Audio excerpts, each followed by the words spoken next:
Hello और welcome to my YouTube channel. जब आप बीआरओ में फाइनली सेलेक्ट हो जाते हो तो उसके बाद आपको फिजिकल एंड मेडिकल के लिए बुलाया जाता है। तो फिजिकल और मेडिकल से पहले आपको सबसे पहले डॉक्यूमेंट वेरिफिकेशन होगा। तो डॉक्यूमेंट वेरिफिकेशन के लिए आपको क्या क्या ज़रूरत पड़ेगा वो मैं आपको बताऊंगा। तो सबसे पहले जैसे एसएससी जेई का एग्ज़ाम होता है तो उसके बाद सारे जो रीजन है अपने एसएससी का वो डोजियर भेजते हैं। डोजियर मीन्स डॉक्यूमेंट्स भेजते हैं जो आपने डीवी के टाइम पे सबमिट किया था। तो वो डोजियर वहाँ जाएगा बीआरओ ग्रेव सेंटर में। फिर वहाँ पे वो अपने रीजन वाइज जैसे पहुँचेगा उस तरह से या फिर रैंक वाइज सारे स्टूडेंट्स को बुलाएंगे। तो जैसे एसएससी जेई 2020 में 90 स्टूडेंट्स हैं लगभग, तो वो 90 को एक बार में ही बुला लेंगे अगर सारे डोजियर पहुंच गए होंगे तो उसके बाद का जो प्रोसेस है वो आपको मैं यहाँ पे बताऊंगा। तो आपको सबसे पहले इस तरह से एक लेटर जारी किया जाएगा बीआरओ के ऑफिशियल साइट्स पे कि अब आपका फाइनली अब मेडिकल और डॉक्यूमेंटेशन होगा आपका। तो वो लगभग 30 दिन पहले ये जारी कर देते हैं। तो आप सारे डॉक्यूमेंट्स पहले से रेडी कर लीजिए। उसके बाद आप वहाँ जाइए। मिनिमम 4 to 5 डेज़, 4 to 5 या फिर 1 to 2 वीक भी लग सकता है अगर ज़्यादा स्टूडेंट हुए तो उसी तरह से आपको प्रिपरेशन करना है। तो अब सबसे पहले यहाँ पे पिछले वीडियो में मैंने अटेस्टेशन फॉर्म के बारे में बता दिया था। जो भी नए हैं अभी तक वो वीडियो नहीं देखे हैं वो पूरा देख ले। अटेस्टेशन फॉर्म से रिगार्डिंग कोई भी डाउट होगा तो आप पूछ सकते हैं उसमें। उसके अलावे और क्या क्या डॉक्यूमेंट्स ज़रूरत पड़ेगा वो इस वीडियो में मैं बताऊंगा। तो अटेस्टेशन फॉर्म के बाद ये अटेस्टेशन फॉर्म हो गया। उसके बाद फिर डोमिसाइल में आपको जो अटेस्टेशन फॉर्म में परमानेंट एड्रेस भरे हैं और जो आपका इस डॉक्यूमेंट्स में वो दोनों मैच होना चाहिए।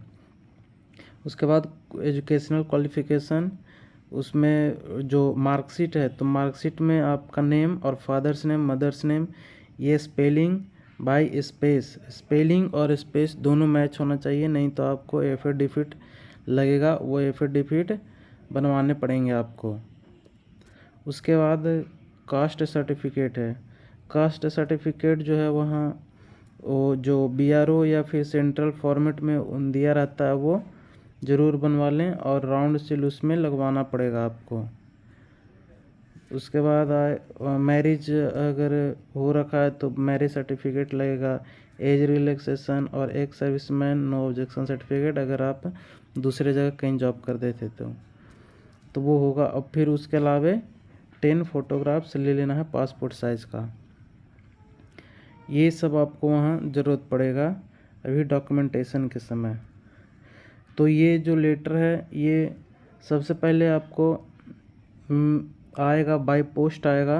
बाय पोस्ट अगर नहीं आता है किसी को तो वो जो इस तरह का लिस्ट आएगा बीआरओ की साइट्स पे, तो आप इसे डाउनलोड करके फिर उसके बाद उसे प्रिंट करके ले जा सकते हैं। उसमें सेम ही रहता है, सबके लिए सेम रहता है। यहाँ पे सिर्फ आपका जो नाम यहाँ जो नीचे मेंशन रहता है ये यहाँ पे ऊपर में यहाँ मेंशन होगा और ये थोड़ा नीचे से टाइप होगा, तो सबके सेम रहते हैं।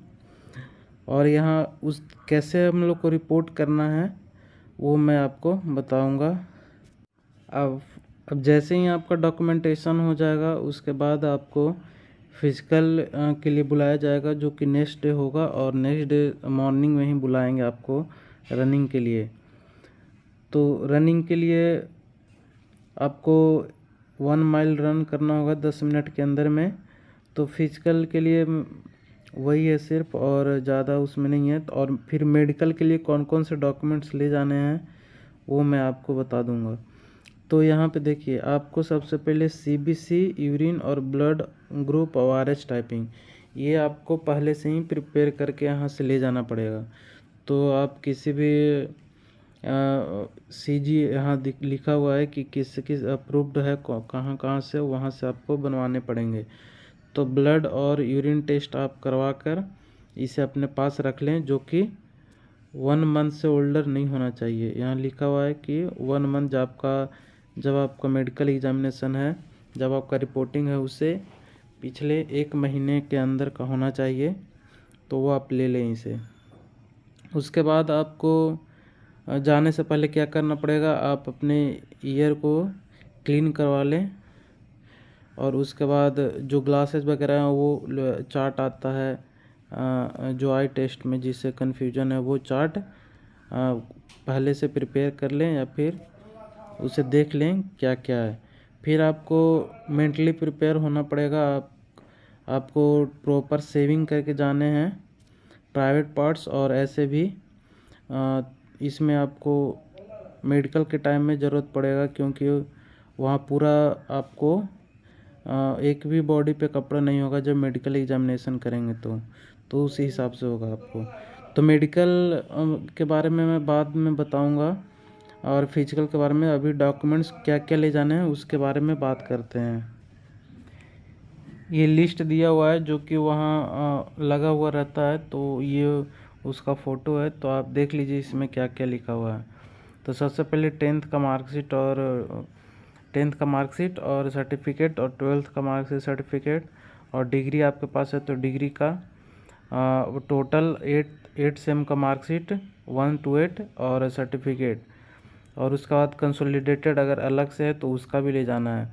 तो डिग्री प्लस 8 1 to 8 सेम तक मार्कशीट, तो 9 हो गए, और 9 + 2 हो गए 10th में, और 2 हो गए यहाँ, तो 9 + 4 13 हो गया 13। और उसके बाद आपको ये ज़रूरत पड़ेगा डोमिसाइल एंड कास्ट, तो 13 और 14 15।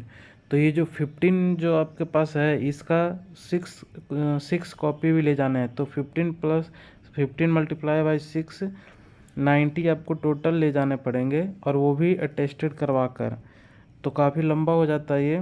बाकी जिसके पास डिग्री नहीं है वो फिर डिप्लोमा ले जा सकते हैं, जिसका जोन सा ट्रेड पे भरे हैं वो यहाँ से ले जाएंगे। अगर एक्सपीरियंस है तो वो भी 6 कॉपी, सारे टोटल 6 कॉपी ले जाने हैं। इसमें मेंशन किया हुआ है कि 6 कॉपी आपको देने पड़ेंगे, और 1 ओरिजिनल रखना पड़ेगा।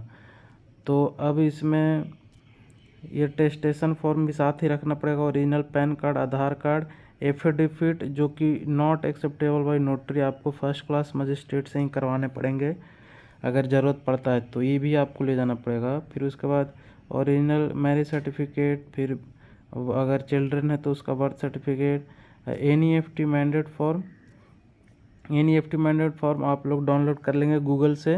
वो बैंक जाना पड़ेगा, बैंक से फिर बैंक मैनेजर से साइन करवाना पड़ता है, वो वेरीफाई करते हैं। और पासबुक और बैंक चेकबुक ले जाना पड़ेगा। चेकबुक का एक लेके चले जाइएगा, उसमें से एक लीफ निकाल लीजिएगा, वो लगेगा, और पासबुक भी लेके जाएंगे। तो जिसके पास एनईएफटी ब्लैंक चेकबुक नहीं है वो बनवा लेंगे। और बाकी जो है एनपीएस का फॉर्म आता है, तो एनपीएस भी रखना पड़ेगा, एनपीएस भी लगता है। तो ये टोटल आपको डॉक्यूमेंटेशन में ज़रूरत पड़ेगा। अब अगली वीडियो में फिजिकल मेडिकल के बारे में डिस्कस कर दूंगा। तब तक के लिए जय हिंद।